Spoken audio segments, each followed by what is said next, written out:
तो बात करते हैं colour code for carbon resistance.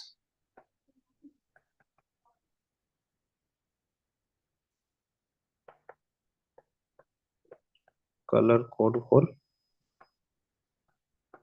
Carbon resistors आप किसी भी अपने चार्जर में या फिर पुराने फोन में कहीं भी देखोगे ना तो ये चीज मिलेगी, है ना, ऐसे छोटे छोटे होते हैं। ठीक है। तो इनके कलरों से उनके ऊपर अलग अलग प्रकार के कलर लगे रहते हैं, ऐसे गोल गोल छोटी छोटी पाइप से मिलेंगे आपको, जिनकी दोनों तरफ एक पाइप एक तार निकला रहेगा और उसके बीच में रबर का इस प्रकार से लगा रहता है, और उनके ऊपर जो है अलग अलग, जैसे ब्लू हो गया, ऐसे अलग अलग प्रकार के कलर जो है उनके ऊपर मिलेंगे ऐसे। ठीक है, ऐसे इस प्रकार से तो मिलता ही है, कोई भी पुरानी चीज उठा के देखेंगे ऐसे मिलेगी। ठीक। तो इन कलरों से पता लगाया जाता है कि इसका जो टॉलरेंस पावर कितनी है। ठीक है। तो पहले अपन जो है एक चीज याद कर लेते हैं,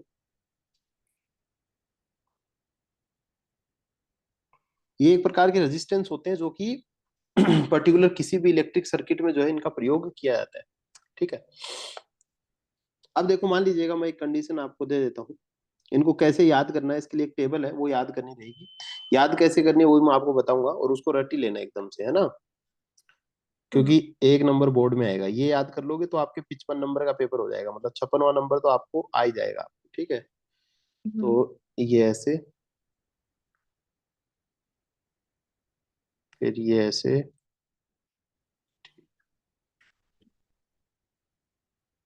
सिर्फ अपने को आंसर निकालना रहता है, इसमें और कुछ भी नहीं है। ठीक है। मान लीजिएगा ये कोई कलर है ए, इसमें हम्म। कौन सी बातों का ध्यान रखना है, एक कलर होगा बी और एक कलर होगा सी, और ये तीनों तो रहेंगे पास पास और एक दूर रहेगा डी। हम्म। ठीक है। हम्म। ये है, चलो। अब जो है ये जो डी वाली कंडीशन है, इसमें हो सकता है कि गोल्ड कलर का हो सकता है सिल्वर कलर का हो सकता है कोई भी कलर का नहीं हो। ठीक है। हम्म। चलो।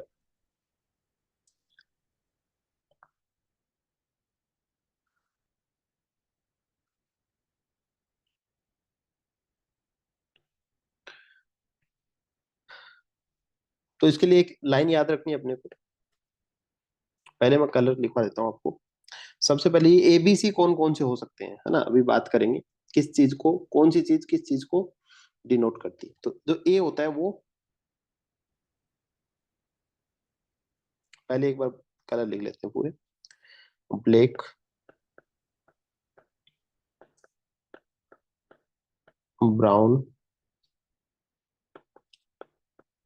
रेड, ऑरेंज, येलो, ग्रीन,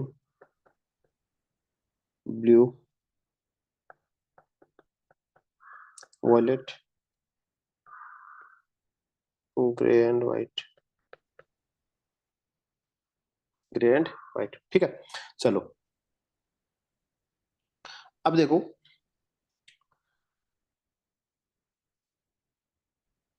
हम्म। अब देखो जैसे कि मान लीजिएगा इनके आगे एक संख्या रहेगी, जीरो से शुरू होगी। ठीक है, इनके आगे जो हम्म। संख्या लगेगी वो जीरो से चलेगी। जैसे कि सबसे पहले ब्लैक के आगे अपन लिखेंगे जीरो, फिर one, two, three, four, five, six, seven, eight, nine, या नाइन तक की गिनती रहेगी। ठीक है। इसके बाद में आगे जो आएगा वो आएगा, इनकी पावर आती है, जैसे जीरो वाला होगा तो जीरो को अपन दूसरे क्या लिख सकते हैं, 10 की पावर 0 लिख सकते हैं, या फिर ये जितने भी हैं, जैसे जीरो है इसको 10 की पावर में लिखना है, जैसे 10 की पावर 0। ठीक है, मैं मतलब ऐसे लिखना है, लिख सकते हैं, मतलब जिनके भी हों उनको 10 की पावर में डाल देना, 10 की पावर 1। ठीक है। ये 10 की पावर 2 हो जाएगा, ये 10 की पावर 3। ठीक है। ऐसे करते करते ये 10 की पावर 9 तक हो जाएगा।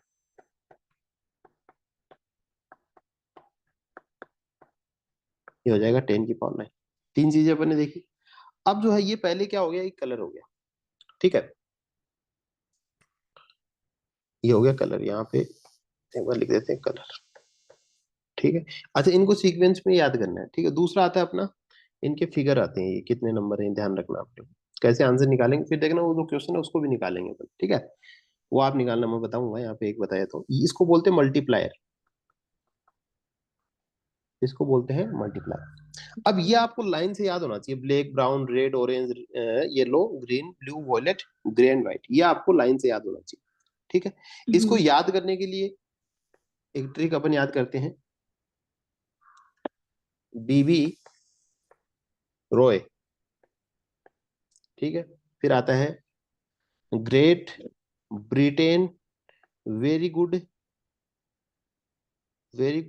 वुमेन। ठीक है, ये आता है BB Roy great Britain very good women. तो ग्रेट से ग्रीन याद हो जाएगा, है ना, ये ग्रेट होगा। ठीक है, ब्रिटेन से ब्लू हो जाएगा, वेरी गुड से वॉयलेट और ग्रे हो जाएगा। ठीक है, तो ये ध्यान रखना, ग्रेट वाले से ग्रीन है। ठीक है, GRE याद कर सकते हो, वैसे ये सेम ही है, लेकिन ग्रेट वाले से ग्रीन है। ठीक है, तो पहले आ रहा वो ग्रीन है, और फिर अगले जी से जो ग्रीन। ठीक है, फिर इसके बाद में आता है very good women wear gold silver necklace. ठीक है, आगे और आती है एक चीज, यहाँ पे फिर से कलर की बात करेंगे अपन, मैं अभी बताऊंगा कैसे इनको यूज में लेना है, इनको याद करना बहुत जरूरी है। फिर यहाँ पे आता है वियर, वियर पहनते हैं कैसा, यहाँ पे लिखेंगे गोल्ड सिल्वर, और नेकलेस से हो जाएगा नो कलर। ठीक है, और इनके आगे अपन लिखेंगे 5%, 10% और 20%। ठीक, अब देखो, तो अपन कैसे याद करेंगे भाई, BB Roy great Britain very good women wear gold silver necklace, तो नेकलेस से हो जाएगा नो कलर। ठीक है, अब मान लीजिएगा एक कार्बन रेजिस्टेंस है। ठीक है, एक कार्बन रेजिस्टेंस है जिसमें अपन ने क्या कहा कि ये A B C और D आ गए यहाँ पे। ठीक है, चार आ गए ना, ABCD, इसी प्रकार से क्वेश्चन आएगा, उनकी जगह यहाँ पे कोई कलर का नाम लिखा रहेगा। ठीक है, ABCD की जगह। क्वेश्चन कैसे भी है, वैल्यू देके कलर पूछ सकता है, कलर देके वैल्यू भी पूछ सकता है। देखो अपन ABCD को मान लेते हैं, कोई भी अपन डाटा ले लेते हैं मान लीजिएगा। ठीक है, तो ये ध्यान रखना है कि ABC एक साथ रहते हैं और D अलग रहता है। ठीक है, तो ABC जो है वो इधर वालों में से आएगा। जैसे मान लो, मैं लिख देता हूँ यहाँ पे, A को अपन मान लेते हैं ब्राउन कलर, मान लेते हैं ऐसे ही फॉर एग्जांपल, A को मान लिया अपन ने ब्राउन, B को अपन कर लेते हैं ग्रीन, और C को अपन मान लेते हैं ऑरेंज। ऑरेंज, तो जो शुरू वाले ABC होंगे ना, उनके कलर इधर वाली लिस्ट में से आएंगे। ठीक है, इस वाली लिस्ट में से ABC के जो कलर है वो इस वाली लिस्ट में से आते हैं, और जो D बचता है वो इधर से आएगा, या तो उसमें गोल्ड कलर होगा या सिल्वर होगा या फिर कोई भी कलर नहीं होगा। उससे अपन उसकी टॉलरेंस पावर निकालते हैं। ठीक है, ये जो लास्ट वाली है इसको बोलते हैं टॉलरेंस, ये 5% 10% वाला ये है टॉलरेंस। ठीक है, चलो हो गया, ब्राउन हो गया, ग्रीन हो गया, ऑरेंज हो गया, ये तीन कलर मान लीजिएगा अपन ले लिए। अब अपना डी है, डी को मान लीजिएगा अपन सिल्वर ले लेते हैं, डी को उधर वाले में से लेना है तो अपन ले लेंगे सिल्वर। डी जो इधर वाले में से लिया तो अपन ने सिल्वर ले लिया डी को। ठीक है, अब इसकी वैल्यू मान लो निकालनी है अपने को, कैसे निकालेंगे। तो ब्राउन वाला जो है देखो कहां पे आ रहा है, ग्रेट ब्रिटेन, तो ब्राउन वाले के आगे कितना लिखा हुआ, 1 लिखा हुआ है। ठीक है, ब्राउन वाले के आगे कितना लिखा, 1, तो अपन यहाँ पे लिख देंगे। ठीक है, यहाँ पे अपन 1 लिख देंगे, ऐसा कैसे, इसको लिखते हैं R बराबर, इसका रेजिस्टेंस कितना है तो 1 लिख देंगे, ऐसा कैसा उठा देंगे। दूसरा कलर देखो, दूसरा कलर कौन सा, ग्रीन, तो ग्रीन के आगे कितना लिखा हुआ है, तो देखो यहाँ, अब ये याद होना चाहिए, वहां पे एग्जाम में मिलेगा नहीं है, ग्रीन के आगे कितना लिखा हुआ है, 5 लिखा हुआ है। 5, ठीक है, तो अपन लिख देंगे 5। अब इसके बाद में क्या है भाई, मल्टीप्लायर, आगे क्या है, मल्टीप्लायर है। ठीक है, अब देखो, अब तीसरा कलर थे ना, हाँ तो आगे बता रहा हूँ ना, तीसरा कलर क्या है, ऑरेंज है। ठीक है, तो पहले का पीछे प्लस वगैरह कुछ नहीं लगेगा, बता तो देने तो पहले मेरे को, बता तो रहा हूँ। ठीक है, इनके बीच में कुछ भी नहीं लगेगा, इनके बीच में 1 5 ऐसे लिखना है इनको, पहले जो दो है उनको ऐसे लिखना है, 1 और 5 लिख देना। ठीक है, अब तीसरा जो है वो क्या है, वो ऑरेंज कलर है, तो ऑरेंज कलर का अपन क्या लिखेंगे, तीसरा जो है ना उसका अपन मल्टीप्लायर लिखते हैं, तीसरे का अपन क्या लिखेंगे, मल्टीप्लाई रहेगा। पहले दूसरे का अपन क्या लिखेंगे भाई, ये फिगर लिखेंगे, पहले दूसरे का फिगर लिखते। हम्म। ठीक, चलो। अब तीसरे का अपन मल्टीप्लाई लिखेंगे, तो मल्टीप्लायर को अपन मल्टीप्लाई में लिखेंगे। और तीसरा जो है देखो कौन है, तीसरे नंबर का कौन है, ऑरेंज है, तो ऑरेंज के आगे मल्टीप्लायर कितना है, 10⁻3। ठीक है। अब रेजिस्टेंस हम्म। की यूनिट क्या होती है, ओम। ओम होती है, तो इसके आगे अपन लगा देंगे ओम, इसके आगे अपन लगा दिया ओम। अब जो है आगे जो है क्या है, इसकी टॉलरेंस पावर है। टॉलरेंस पावर किसकी लिखेंगे अपन, ये सिल्वर है, तो सिल्वर के आगे जो टॉलरेंस पावर है, इसको यहाँ पे लगाएंगे +-10%। हम्म। ठीक है, तो इसको बोलते हैं टॉलरेंस। ठीक बात है। कोई भी अपन कलर हम्म। लेंगे, उसमें जो पहले दो कलर होंगे उनकी डिजिट अपन लिखेंगे, तीसरे कलर का अपन मल्टीप्लाई लिखेंगे, उसके बाद में अपन ओम का निशान लगाएंगे, मतलब जो यूनिट लगाएंगे अपन रेजिस्टेंस की, और उसके बाद में अपन लगा देंगे +-10%। हम्म। ठीक बात है। हाँ। अब देखो,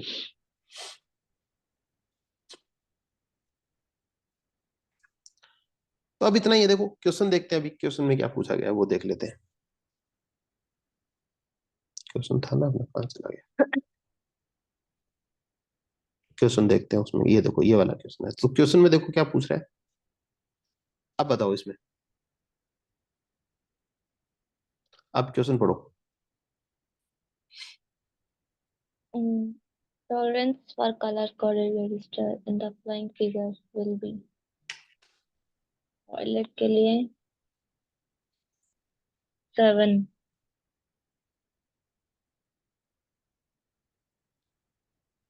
7 4,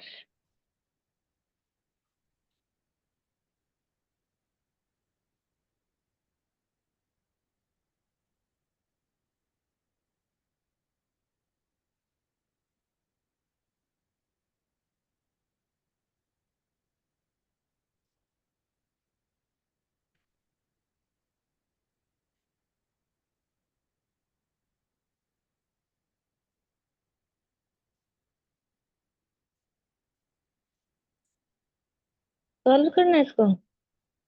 आंसर बताओ मेरे को। 74 इंटू 10⁻1 +-5। तो यहाँ पे क्वेश्चन क्या पूछा है, टॉलरेंस हाँ, तो इसमें टॉलरेंस कितनी है,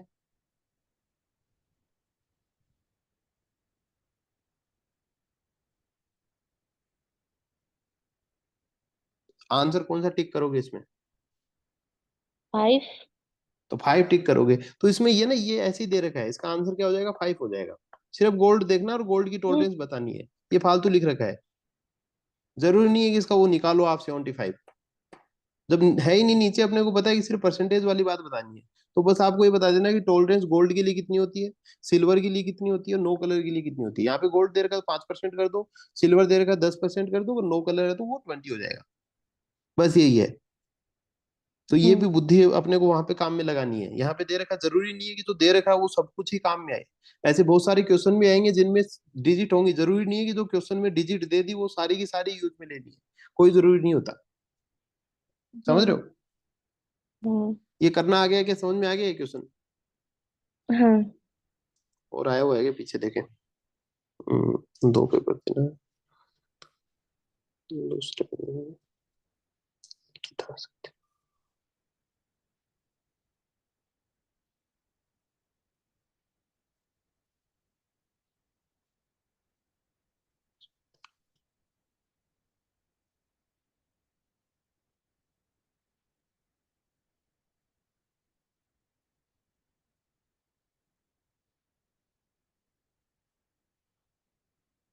ठीक है, इसमें तो और नहीं दिख रहा है, चलो।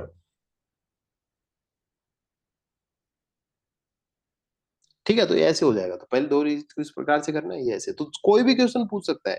अगर इसका रेजिस्टेंस पूछे तो फिर पूरा बताना आप, सिर्फ टॉलरेंस पूछ रहा है तो नहीं, लास्ट वाला। इसको सॉल्व सॉल्व करके बताना है क्या पूरा, या फिर ये जो दे रखा है इतना ही बस। नहीं नहीं, ये नहीं बताना, ये नहीं बताना है, ये तो आपको याद होना चाहिए, बस इतना। नहीं। ये बताना। हाँ, ये जो निकला है ना ये हाँ इनको बस, मल्टीप्लाई भी तो करना पड़ेगा ना, या फिर नहीं ऐसे नहीं, ही? बस इतना ही, ये बस इतना ही, इतना ही। मल्टीप्लाई कैसे करोगे, मतलब इसको करके बताओ, फिर ऐसे लगाओगे 15, 1, 2, 3, ऐसे थोड़ी लिखते हैं। हम्म, ये ऐसे लिखना है बस, कोई सोल्व नहीं करना है हम्म। इसको, ऐसा ही छोड़ना है। ठीक है, चलो।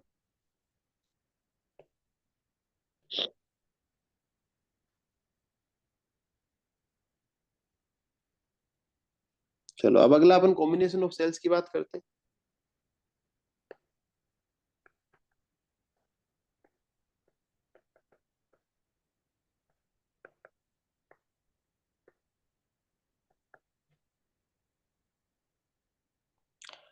इसमें देखो दो प्रकार से हो सकता है, एक सेल सीरीज में हो सकती है, एक सेल जो है वो पैरेलल में हो सकती है। ठीक है, अगर कोई जरूरत पड़ेगी तो पहले थोड़ा सा मैं आपको बता देता हूँ सेल्स के बारे में। ठीक है,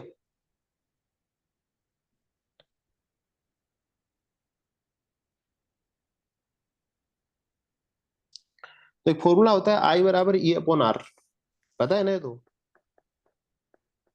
नहीं पता हो तो मेरे ये को मैंने तो पढ़ा ही नहीं। है। ये चैप्टर मैंने पढ़ा ही नहीं। तो फिर बीच से कैसे बताऊंगा मैं, शुरू से पढ़ाना पड़ेगा फिर। भाई सीधा फिर कॉम्बिनेशन ऑफ सेल कैसे समझ में आएगा?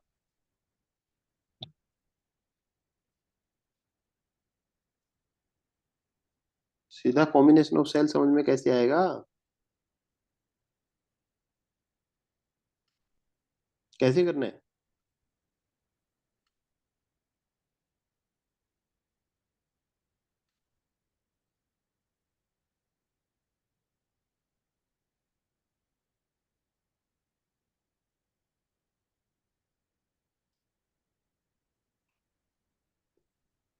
चलो छोड़ो फिर, ऐसे तो नहीं समझ में आ सकता, बीच में से शुरू से देखना पड़ेगा।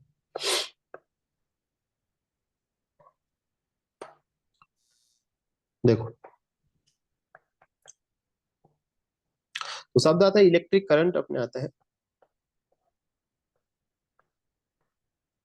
जिसको अपन आई बोल देते हैं। ठीक है, और इलेक्ट्रिक करंट को अपन बोलते हैं rate of flow of electric charge.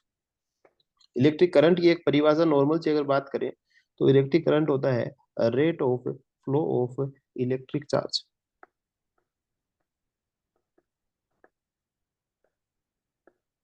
इसका मतलब क्या हुआ कि भाई, मान लीजिएगा क्यू था, पहले अपन जब इलेक्ट्रोस्टैटिक पढ़ते हैं, जब चार्ज के बारे में पढ़ते हैं, चार्ज के बारे में पढ़ते हैं, तो अपन क्या बोल रहे हैं भाई, कि ये जो क्यू है ना, क्यू चार्ज है, वो एक जगह पे स्टेप, एक जगह पे स्टेटिक है। स्टेटिक मतलब एक जगह पे रुका हुआ है। और इसके बारे में पढ़ते हैं कि भाई इसका कितनी दूर तक इसका इलेक्ट्रिक फील्ड काम कर रहा है ना, वो सब ई वगैरह वो इसमें से अपन निकालते हैं। ठीक है, इलेक्ट्रिक फील्ड इंटेंसिटी अपन पढ़ते हैं। लेकिन उस हम्म, समय जरूरी क्या है कि भाई जो चार्ज है वो रुका हुआ रहता है। अब ये अगला चैप्टर है, पहले चार्ज को अपन ने क्या पढ़ा, रुका हुआ पढ़ा, अब ये चार्ज जो है वो चलने लग गया। ठीक, हम्म, चलने लग गया तो अब जो चार्ज है वो चलने लग गया। तो अब मान लीजिएगा चार्ज यहाँ से जाने में, यहाँ से लेके यहाँ तक जाने में क्या टी टाइम लगाएगा, टी सेकंड हम्म, लगाएगा, ऐसे कह सकते हैं। ठीक है, और उसी को क्या बोलते हैं, आई बोलते हैं। ठीक है, तो आई बराबर क्या होता है कि एक सेकंड में चार्ज कितनी दूर जा रहा है, उसी को आई बोलते हैं, क्यू बाई टी। आई क्या हम्म, होता है कि एक सेकंड में चार्ज जो है वो कितनी दूर जा रहा है, उसी को बोलते हैं करंट। दूसरा क्या हो गया कि rate of flow of electric charge, कि इलेक्ट्रिक चार्ज जो है वो कितनी रेट से फ्लो कर रहा है, तो क्यू बाई टी हो गया ना, रेट हो गई है ना, कि कितनी देर में कितने टाइम में कितना दूर जा रहा है। ठीक है, तो वही हो गया, तो इसी को बोलते हैं इलेक्ट्रिक करंट। ठीक है, हम्म, क्यू बराबर क्या होता है, एक फॉर्मूला और होता है क्यू का, वो बताओ। Hmm. Q Q is to N E. हाँ, तो क्यू को क्या लिख सकते हैं अपन, एन ही लिख सकते हैं। तो आई बराबर हो जाएगा एन ई अपॉन टी, हम्म, एक फॉर्मूला ये भी हो जाएगा। ठीक है, हम्म। और आई की यूनिट बताओ, करंट की यूनिट क्या होती है? एम्पियर। ठीक है, यूनिट ऑफ आई जो होगा वो हो जाएगा एम्पियर।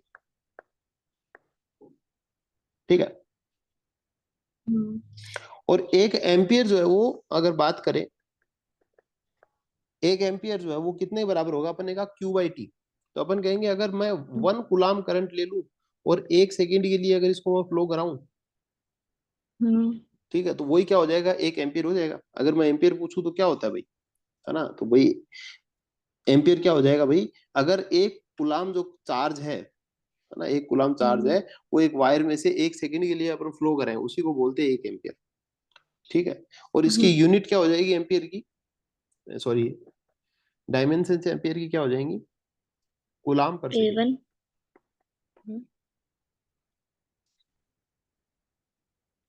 समझ में एम्पियर की भी यूनिट होगी।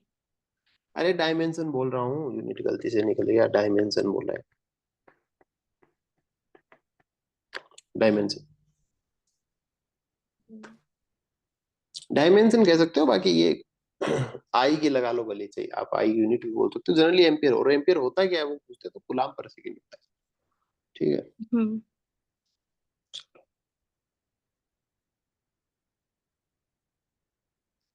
अब ये बहुत ही बेसिक क्वेश्चन होता है, बहुत बार एग्जाम में पूछा जाता है, आपको भी मास्टरों ने करवाया होगा। ये क्वेश्चन आता है जैसे कि what is the number of electrons,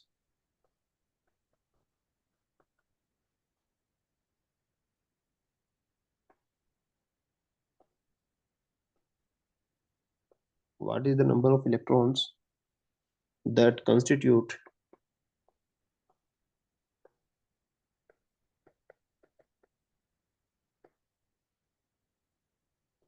a current of 1 ampere।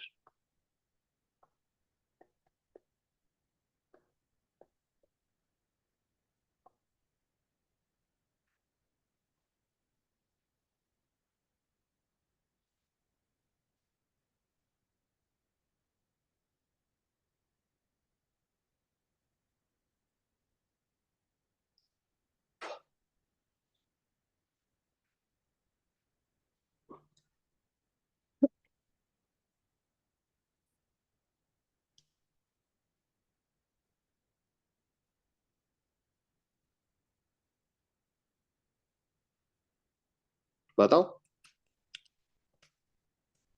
Answer बताओ इसका, बहुत बार आया हुआ है बोर्ड में व्हाट बहुत। Is what is the number of electrons that constitute. Electrons बताने हैं। हम्म। इलेक्ट्रॉन 1.6 × 10⁻19।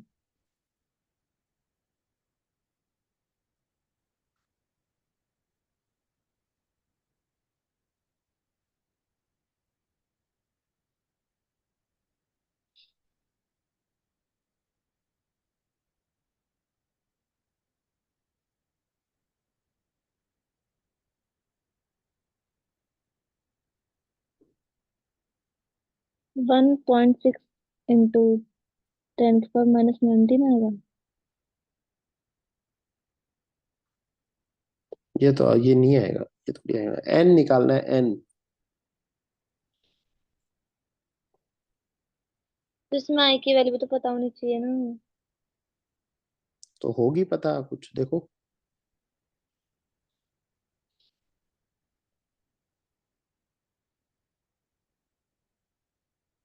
1 एम्पियर।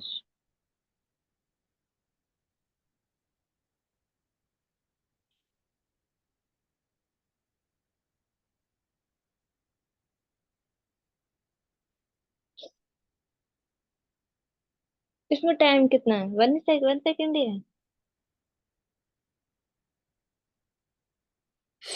देखो कितना है, होगा कुछ इसमें।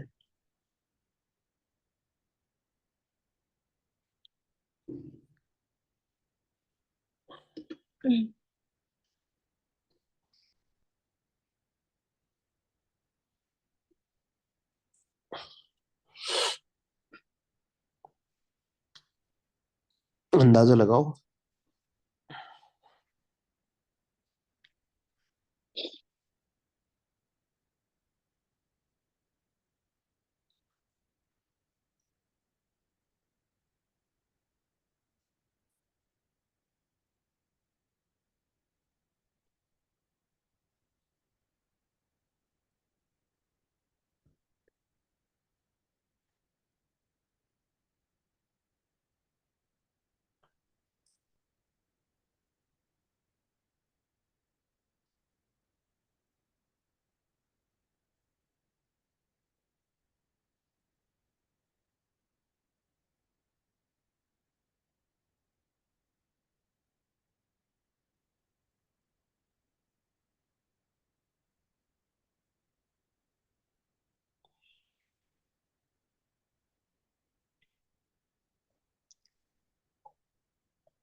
625 इंटू 10 की पावर ठीक है, निकल गया ना, यही है। 16। हम्म क्या बोल रहे हो?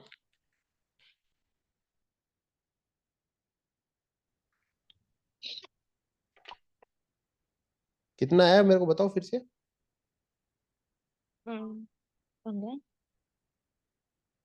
625 इंटू 10 की पावर 16। 625। हम्म। हाँ ठीक, ठीक है। तो अपन ने क्या कहा कि भाई Q बराबर एन ही होता है। ठीक है, अपने को एन निकालना है, सीधी सी बात यही है हम्म। कि अपने को एन निकालना है। और Q जो है वो अपने को पता है कि 1 एम्पियर अगर आगे आए, तो 1 एम्पियर का मतलब ये होता है कि 1 कूलाम चार्ज और 1 सेकेंड। तो टी की आवश्यकता ही नहीं है, चार्ज कितना होगा, 1 कूलाम होगा। तो Q बराबर कितना हो जाएगा, 1 हो हम्म। जाएगा। ठीक है। तो एन बराबर क्या हम्म। हो जाएगा, 1/E। ई की वैल्यू होती है 1.6 इंटू 10⁻−19। तो एन बराबर, इसको अगर अपन सोल्व करते हैं तो वो आएगा 6.25 इंटू 10⁻18 कर दो भले, और अगर 625 करो तो 16 हो जाएगा। ठीक, 625। पर सेकंड कर दो। ठीक है, तो ऐसे निकलेगा। ये बहुत बार पूछा गया है, आजकल कम पूछते हैं, पहले ज्यादा पूछते थे। अगली हेडिंग आती है ड्रिफ्ट 18। वेलोसिटी। मतलब 6.25 कर दिया ना मैंने, यहाँ पॉइंट पीछे किसका है, अगर 625 करोगे तो 16 हो जाएगा।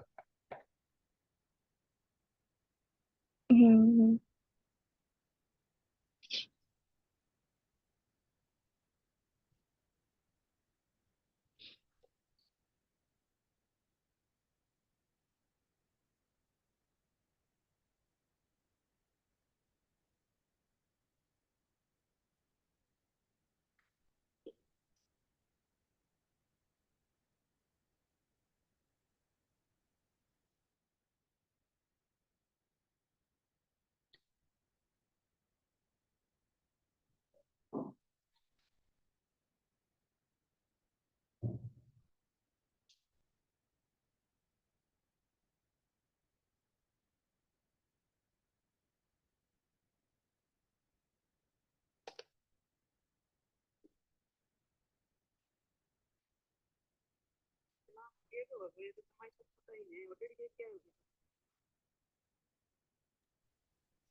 चलो अगली चीज अपन देखते हैं, ड्रिफ्ट वेलोसिटी।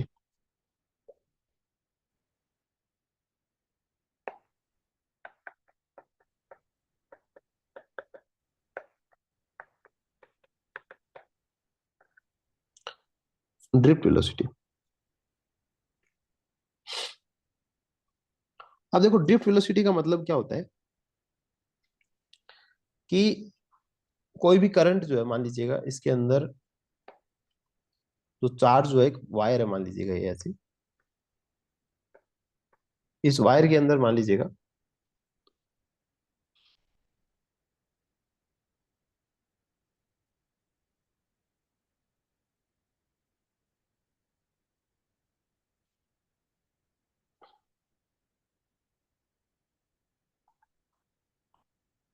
इसमें इलेक्ट्रॉन्स हैं, ऐसे गति कर मूवमेंट करते रहते हैं। तो ये इलेक्ट्रॉन जो है वो मूवमेंट करते हैं, तो ये क्या है, टेढ़ी मेढ़ी मूवमेंट्स होती है इनके बीच में। जैसे इलेक्ट्रॉन है, कभी इधर जाएगा, कभी इधर, कभी इधर, कभी इधर, ऐसे ऐसे टेढ़ी मेढ़ी जो है मूवमेंट होंगी। ठीक है, एक कंडक्टर के अंदर, उसी को बोलते हैं ड्रिफ्ट वेलोसिटी। ठीक है, थोड़ी सी अपन बातें करते हैं ड्रिफ्ट वेलोसिटी की।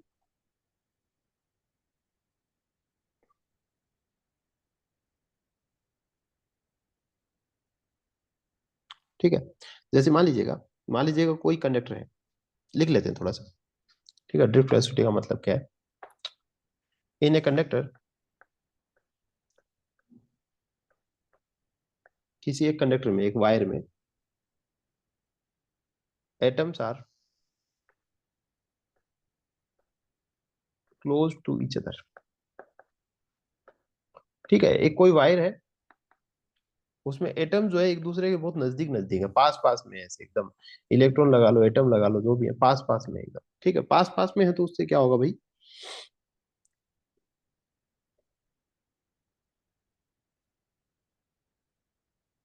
दीज इलेक्ट्रॉन आर, दो जो इलेक्ट्रॉन है वो क्या है? These electron free to move, these electrons are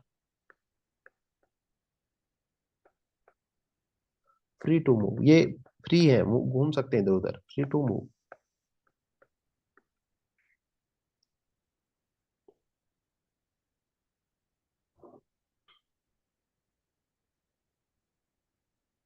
ठीक है, इनको बोलते हैं कंडक्शन इलेक्ट्रॉन। ठीक है, such electrons are known as, such electrons are known as conduction electron. Conduction बोल सकते हैं या फिर फ्री इलेक्ट्रॉन भी बोल देते हैं। इनको क्या बोल देंगे अपन? फ्री इलेक्ट्रॉन्स बोल देंगे या फिर कंडक्शन इलेक्ट्रॉन्स बोल देंगे। ठीक है, इनको या तो फ्री इलेक्ट्रॉन या फिर कंडक्शन इलेक्ट्रॉन अपन बोलेंगे। ठीक है।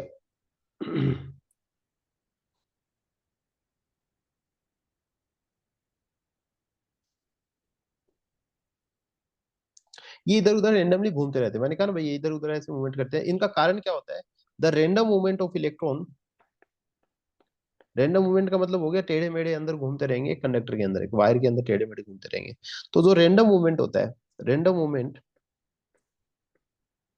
Of electron is due to, is due to thermal energy of conductor, thermal energy of conductor. तार जो है वो हीट गर्म हो जाता है, जैसे उसमें से करंट फ्लो होता है, तो वो गर्म होता है। गर्म होने की वजह से जो है इनका रेंडम मूवमेंट और बढ़ जाता है, पहले भी होता है, लेकिन जो पूछते हैं भाई ये जो रेंडम मूवमेंट होता है इलेक्ट्रॉन्स का, ये कौन सी एनर्जी के कारण होता है? ये कंडक्टर की थर्मल एनर्जी के कारण होता है। ठीक है, अब देखो,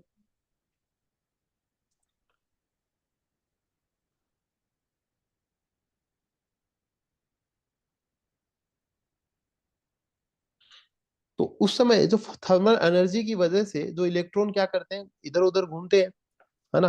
अब ढूंढते तो इनकी क्या होगी, कोई स्पीड भी होगी, या फिर अपन कहें उनकी क्या होगी, एक वेलोसिटी भी होगी। और वो वेलोसिटी किसके कारण है? थर्मल एनर्जी के कारण है। इसीलिए उन इलेक्ट्रॉन्स की वेलोसिटी को बोल देते हैं थर्मल वेलोसिटी। ठीक है, तो अपन ने क्या कहा कि भाई फ्री इलेक्ट्रॉन्स होते हैं कंडक्टर के अंदर, जो कि करंट प्रवाहित कराने में मदद करते हैं, फ्लो कराने में मदद करते हैं। और वो जो इलेक्ट्रॉन्स होते हैं वो रेंडम मूवमेंट करते हैं, आगे पीछे दाएं बाएं इधर उधर घूमते रहते हैं। और वो रेंडम मूवमेंट होती है, उसी को बोलते हैं अपन ड्रिफ्ट वेलोसिटी बोलते हैं। और वो जो किसकी वजह से होता है? थर्मल एनर्जी की वजह से होता है, इसलिए उसको थर्मल वेलोसिटी भी बोल देते हैं। ठीक है, अब देखिएगा,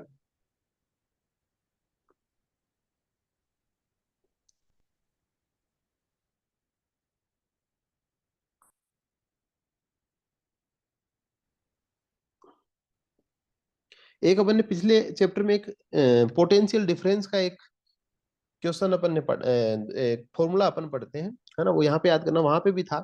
ई बराबर, मतलब ई मतलब इलेक्ट्रिक फील्ड, इलेक्ट्रिक फील्ड बराबर था डीवी अपॉन डीएल करके था वहां पे, तो वेलोसिटी अपॉन लेंथ। मान लीजिएगा वो एक,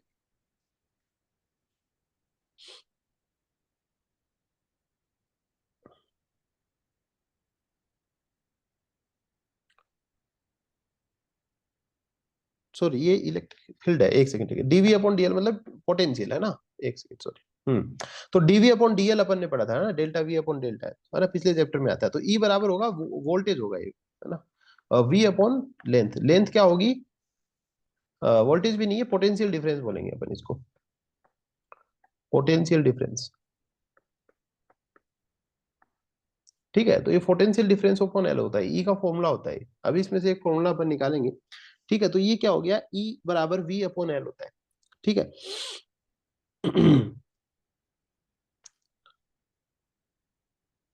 इसके लिए एक डायग्राम और आता है, वो और बताता हूँ आपको, डायग्राम के माध्यम से बताता हूँ। जैसे मान लीजिएगा,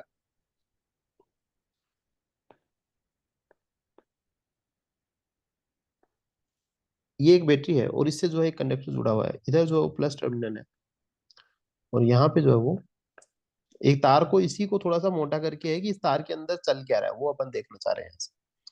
ठीक है, इस साइड इसका नेगेटिव टर्मिनल रहेगा, यहाँ पे इसका नेगेटिव हो जाएगा और इधर इसका पॉजिटिव हो जाएगा। ये वी वोल्ट का जो है एक बैटरी लगी हुई है इसमें। ठीक है, इसमें कहते हैं भाई इलेक्ट्रिक फील्ड की डायरेक्शन इधर होती है, ये ध्यान रखना है, इलेक्ट्रिक फील्ड की डायरेक्शन जो है वो पॉजिटिव टू नेगेटिव होती है। ठीक है, और ये अपन जानते भी है, पीछे हम्म। पढ़ा था ना अपन ने, हम्म। इलेक्ट्रिक फील्ड की डायरेक्शन पॉजिटिव टू नेगेटिव होता है, ये पीछे पढ़ा था। ठीक है, लेकिन अगर हम्म। फोर्स की बात करें तो फोर्स जो है वो इसके ऑपोजिट होता है। मान लीजिएगा इलेक्ट्रॉन है, ठीक है, इलेक्ट्रॉन को जो इधर फोर्स करेगा वो इस साइड जाएगा। फोर्स का फॉर्मूला बताओ क्या होता है, एफ बराबर क्या होता है? F बराबर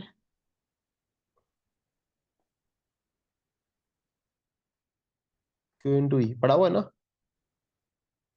F बराबर Q into E। ठीक है, और यहाँ पे क्यू क्या हो जाएगा, इलेक्ट्रॉन है, तो एफ बराबर मैं क्या लिख सकता हूँ, माइनस ई और ई।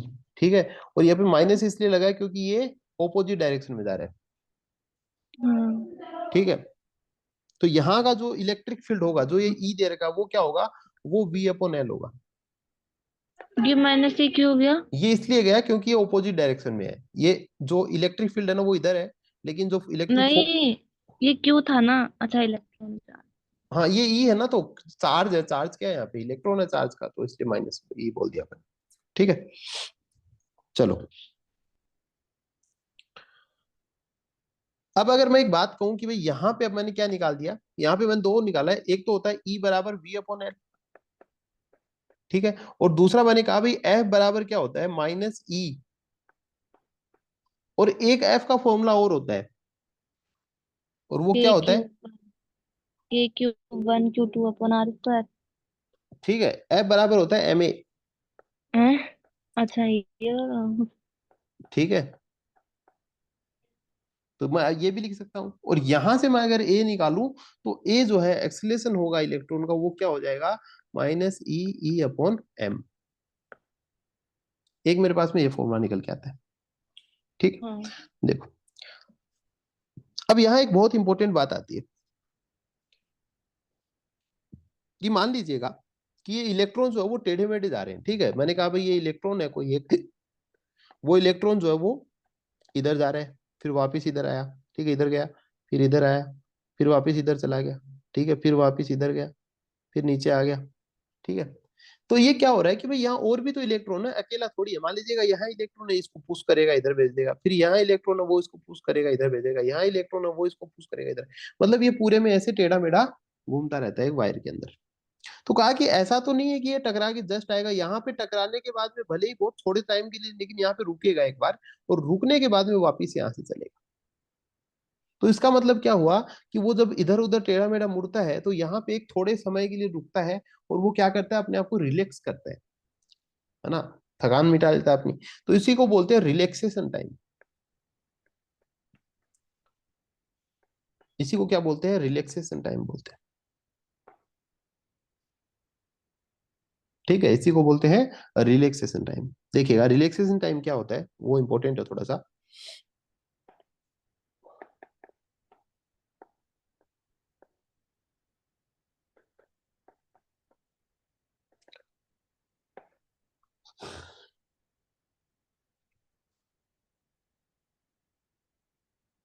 The short time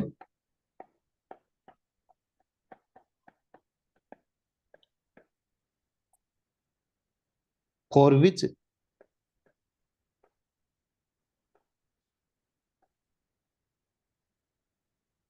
a free electron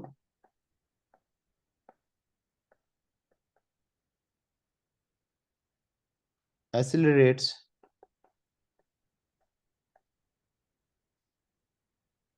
before it undergoes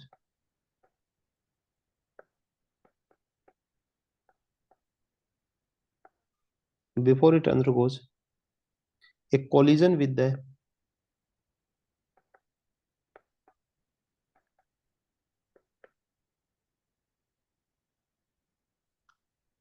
positive ion in the connector। भले पॉजिटिव की बात करें नेगेटिव जो भी है ना, पॉजिटिव आयन, ठीक है। तो कहने का मतलब क्या होगा कि भाई इधर जाएगा तो वहां पे थोड़ी देर के लिए रुकेगा, है ना, रुकेगा तो फिर वहां से वापस दूसरी अपनी डायरेक्शन में जाएगा।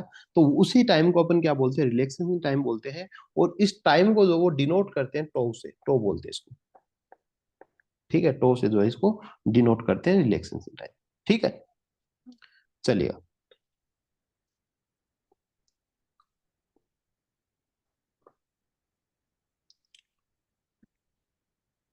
तो अब यहाँ पे क्या हो गया, एक प्रकार से टाइम टी हो गया भाई, टो क्या है, एक रिलैक्सेशन टाइम है, ठीक है। तो ये क्या हो गया, एक रिलैक्सेशन टाइम हो गया। और अब ये जो रिलैक्सेशन टाइम है, पहले अपन ने कहा भी एक वेलोसिटी थी जो अपन ने ऊपर निकाली, ठीक है। इलेक्ट्रॉन क्या जा रहा है, थर्मल वेलोसिटी मान लो इसको, इसी को ड्रिफ्ट वेलोसिटी बोल देते हैं। तो मैंने कहा कि भाई ये जो वेलोसिटी थी, ठीक है, और वेलोसिटी का जो फॉर्मूला होता है वो क्या होता है, v is equal to U+80। U plus at होता है। और मैं कहूं कि भाई अगर इलेक्ट्रॉन की इनिशियल वेलोसिटी क्या मान के चले, वो कहां से, जीरो से शुरू हो रहा है, तो v बराबर क्या हो जाएगा, हाँ। 0 + 80, हाँ। ठीक है। और मैंने यहाँ पे क्या निकाला है भाई, v बराबर क्या है, vd है, वेक्टर क्वांटिटी होती है, ठीक है, vd।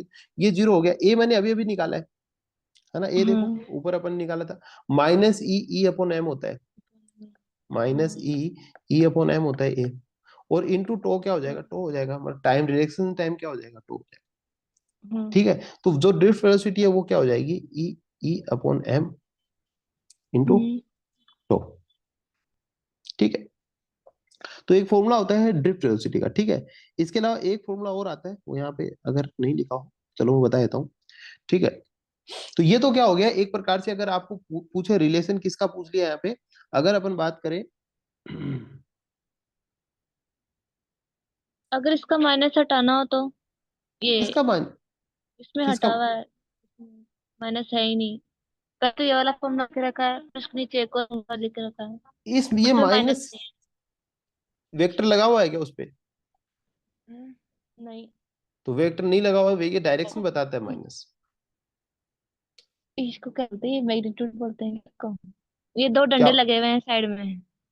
तो वो उसको मैग्नीट्यूड बोलते हैं, फिर मैग्नीट्यूड में नहीं लगाते। माइनस नहीं लगाते मैग्नीट्यूड। नहीं, मैग्नीट्यूड में ऐसे लिख सकते हैं अपन, वीडी बराबर ऐसे लिख सकते हैं। नहीं, ऐसे लगा हुआ नहीं है, तो वीडी के लगा हुआ है। तो वीडी का मैग्नीट्यूड हो गया ना, तो ये वीडी के लगा ले, वीडी मैग्नीट्यूड हो गया ना वीडी का, ये भी तो अब इसके फॉर्मूले में लगा ले चाहे इधर लगा ले, एक ही बात हो गई। हम्म। भाई वीडी का मतलब है, उसको साइन से मतलब नहीं है, मैग्नीट्यूड का मतलब होता है जैसे पांच, आपको बोले पांच, हम्म। तो पांच का मैग्नीट्यूड अगर आप कर दोगे तो वो होगा पांच, और हम्म। -5 का मैग्नीट्यूड करोगे तो पांच ही होगा।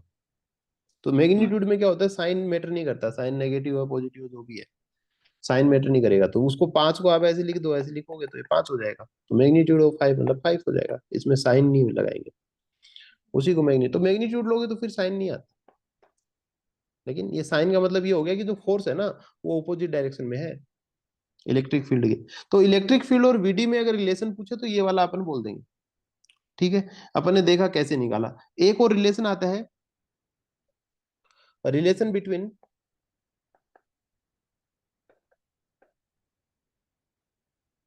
Electric. Drift velocity and electric current,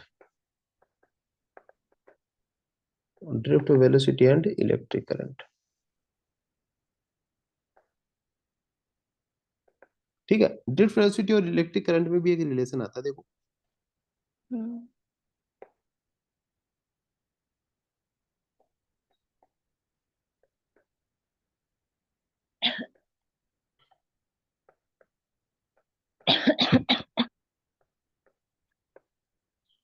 ठीक है, ये वी वोल्ट की अपन ने बैटरी ले ली, इधर जो इलेक्ट्रिक फील्ड रहेगा हमेशा इसी डायरेक्शन में रहता है, इधर प्लस हो जाएगा इधर माइनस हो जाएगा, ठीक है, तो अपन जानते हैं। और इसके ऑपोजिट में क्या हो जाएगी, मैं क्या कह दूं, ड्रिफ्ट वेलोसिटी हो जाएगी, है ना, यही तो सीखा अपन ने यहाँ पे, ड्रिफ्ट वेलोसिटी क्या होती है, ऑपोजिट डायरेक्शन में, जिधर फोर्स होता है उधर होगी, ठीक है। हम्म। तो क्या कहा भाई, हम्म। ये इधर इसकी वीडियो हो जाएगी, ठीक है, ये वीडियो हो गया। यहाँ पे क्या था, नेगेटिव साइन, यहाँ पॉजिटिव साइन। अब यहाँ पे अपन बात करते हैं कि ये एक, मान लीजिएगा ये एक सिलेंड्रिकल क्या है, वायर है, वायर क्या है, सिलेंड्रिकल है। तो अपन इसकी क्या निकालेंगे, हम्म। वॉल्यूम निकालते हैं, तो वॉल्यूम क्या हो जाएगी, वॉल्यूम ऑफ कंडक्टर, कंडक्टर की वॉल्यूम क्या होगी, A × L होती है, ए इंटू ए, एल होती है। ठीक है, तो ये वॉल्यूम का फॉर्मूला होता है, पता है ना कि नहीं अब पता पता है? चल गया। अब पता चला है क्या? यूनिट यूनिट बताओ वॉल्यूम की, यूनिट ऑफ वॉल्यूम। वॉल्यूम की हम्म, वो metre cube. Unit of area. नहीं, थ्री थ्री। है किसकी बतानी है? वॉल्यूम की मीटर क्यूब हो गई ना। वॉल्यूम की मीटर क्यूब हो गई, एरिया की बता। Metre square. मीटर स्क्वायर, ठीक है। तो यहाँ पे देखो क्या लिख दिया, ए इंटू एल है, और एल की यूनिट क्या हो जाएगी? मीटर। मीटर हो जाए, तो इसको मीटर कर दूं, इसके मीटर स्क्वायर कर दूं। मीटर स्क्वायर को मीटर से गुना करेगी, क्या हो जाएगा? Metre cube. Metre cube. तो मीटर क्यूब किसका यूनिट होती है?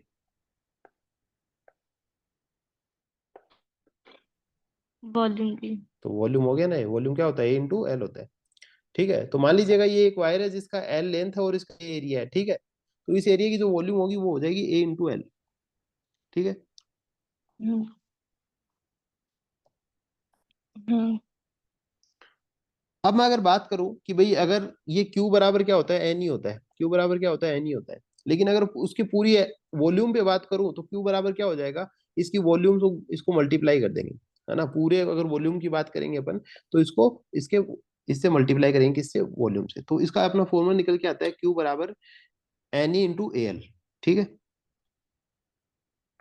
हम्म।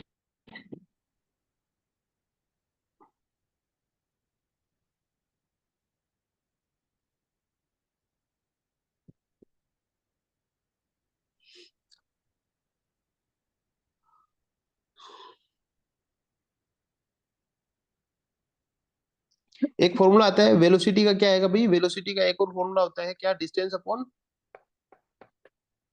टाइम। टाइम होता है। तो यहाँ पे वेलोसिटी कौन सी है, वीडी है, और डिस्टेंस क्या है, एल है। हम्म। देखो हम्म। जरा समझ में आ रहा है? तो टाइम बराबर क्या हो जाएगा, टी बराबर L L upon upon VD. L upon VD हो जाएगा। हम्म। ठीक है। अब मैं अगर कहूं कि भाई आई बराबर क्या होता है, आई बराबर क्यू बाई टी होता है। हम्म। मैं कर क्यों रहा हूं, क्योंकि अपने को टी हटाना है, इसलिए मैं ऐसा कर रहा हूँ। हम्म। ठीक है। तो देखो आई हम्म। बराबर क्या होता है, क्यू बाई टी हो जाता है। अब अगर मैं क्या करूं कि ऊपर वाली जो इक्वेशन है उसमें अगर मैं लिख दूं आई बराबर क्यू बाई टी, मतलब यही हो गया आई बराबर क्यू बाई टी। तो ऊपर मैंने क्यू क्या निकाला है, इसमें मैं क्यू लिख दूं N E into A L लिख दूं, अपॉन टी की हम्म। जगह क्या लिख दूं, एल अपॉन वी डी लिख दूं। हम्म। तो ये एक फॉर्मूला निकल के आता है। तो आई बराबर क्या हो जाएगा, यहाँ से एल से एल जो है ना वो कैंसिल हो जाएगा, आता है क्या करना? हम्म। ठीक है, तो आई बराबर क्या हो जाएगा, यहाँ पे आई बराबर N E A V D. VD. N E hmm. A V D होता है। ठीक है, तो ये भी एक इंपॉर्टेंट फॉर्मूला है जो अपने को आना चाहिए। हम्म। ठीक है, तो ड्रिफ्ट वेलोसिटी के अपन दो फॉर्मूले पढ़ते हैं, समझ में आ रहा है क्या? हाँ। आ रहा है ना समझ इसमें में? हाँ बोलो। A1, A1 VD1 इसका A2 VD2। इसमें क्या एनी है? कहाँ गया? इसमें एनी कहाँ गया? अरे मातेश्वरी, आई अपॉन आई टू कर रखा होगा, कर रखा है क्या? कांस्टेंट ले रखा है। क्या कर रखा है? कांस्टेंट ले रखा है, कांस्टेंट। किसको? आई को।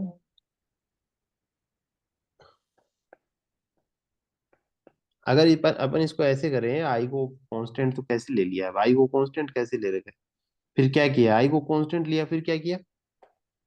A1 VD1 equals to A2 VD2। अच्छा, तो ये ऐसे किया है इन्होंने कि मान लीजिएगा अगर ये करंट अगर सेम हो, है ना, ये कंडीशन दे दी इन्होंने एक, ये स्टार पॉइंट अगर मैं कह दूं अगर करंट सेम हो, और अपन तार का क्या करें, एरिया अगर डिफरेंट कर दें, करंट सेम है लेकिन तार का एरिया चेंज कर दें अपन, एरिया चेंज कर दें। ठीक है, करंट अपन ने क्या रखा, सेम रखा, और एरिया क्या कर दिया अपन ने, चेंज कर दिया। ठीक है, तो ये बता रहा है भाई एरिया हम्म। और वेलोसिटी जो है किस प्रकार से डिपेंड करती है। ठीक है, तो नंबर ऑफ इलेक्ट्रॉन सेम रहेंगे अगर करंट सेम है तो, ठीक है, एन भी सेम रहेगा, ई भी सेम रहेगा। हम्म। ठीक है, तो मैं क्या लिख दूंगा हम्म। कि आई बराबर N E A V D, तो ये ए वन हो जाएगा, ये वी डी वन हो जाएगा। ठीक है, और दूसरा क्या हो जाएगा, आई बराबर N E A two V D. Hmm.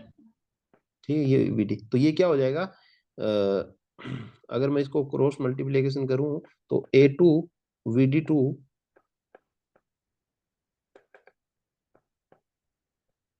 We D two बराबर A one V D one. तो हम्म। क्या हो गया, ए वन अपन ए टू है क्या? हाँ, नहीं ऐसे ही सही है, ऊपर वाला ही बस यहाँ तक ही था। बस इतना ही कर रखा है क्या? हाँ, तो इसके बाद और निकाल सकते। तो ये इसी प्रकार से निकल गया ना, ये कट गया आपस में, कैंसिल हो जाएगा ना।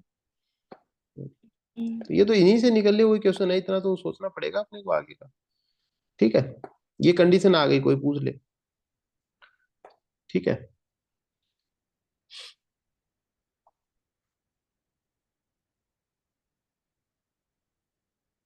एक और आता है, क्वेश्चन नहीं आता इसमें से, एक नाम आता है बस, electron mobility.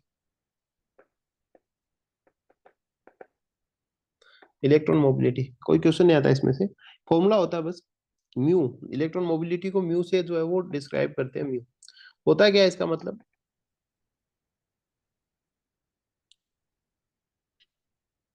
Drift velocity acquired per unit strength of electric field. VD, drift velocity acquired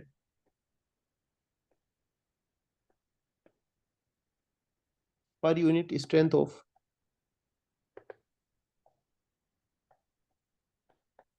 per unit strength of electric field। ठीक है, drift velocity acquired per unit strength of electric field, इसको म्यू से जो है वो denote करते हैं। तो drift velocity per unit electric field मतलब म्यू बराबर हो जाएगा वीडी अपॉन ई, बस सिंपल यही होगा इसका फॉर्मूला। अब इसमें वीडी और ई की वैल्यू डालोगे तो थोड़ा और आ जाएगा आगे, है ना। तो वीडी की अगर वैल्यू लगाओगे तो लास्ट में थोड़ा बहुत और आ सकता है।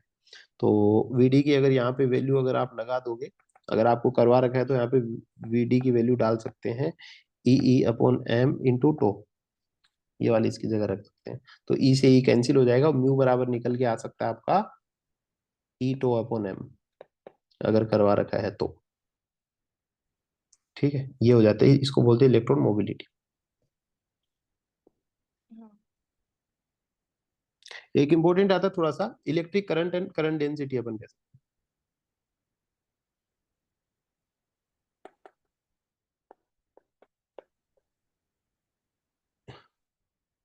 Electric current density.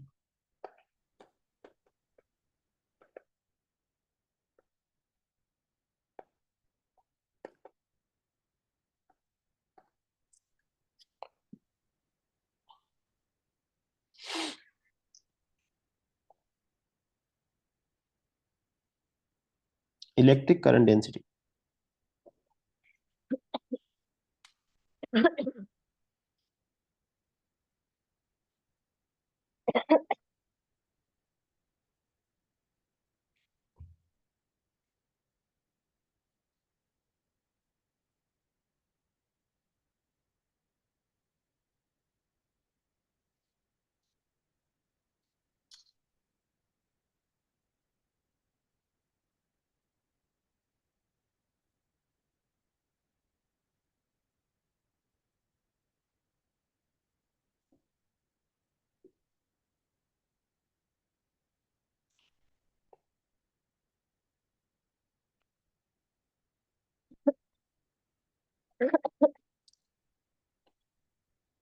ठीक है, इसको अपन जे से डिनोट कर सकते हैं, जे। और जे होता है सॉरी आई होता है, जे लिख सकते हो आई भी लिख सकते हो, तो आई बराबर होता है जे इंटू ए। इसमें कुछ खास ऐसा है नहीं, जे इंटू ए होता है आई, और जे बराबर हो जाएगा आई अपॉन ए। ठीक है, और अगर इसी में अगर अपन इसकी वैल्यू डाल दें, आई की अगर इसमें वैल्यू जे लग, क्या है? जे इसमें जे क्या है? इलेक्ट्रिक करंट डेंसिटी जे कहीं लिखवा रखा होगा, बाकी कोई खास नहीं है, ठीक है। तो चलो आज इतनी बातें करेंगे, कल अपन जो ओम्स लॉ देखेंगे इसमें।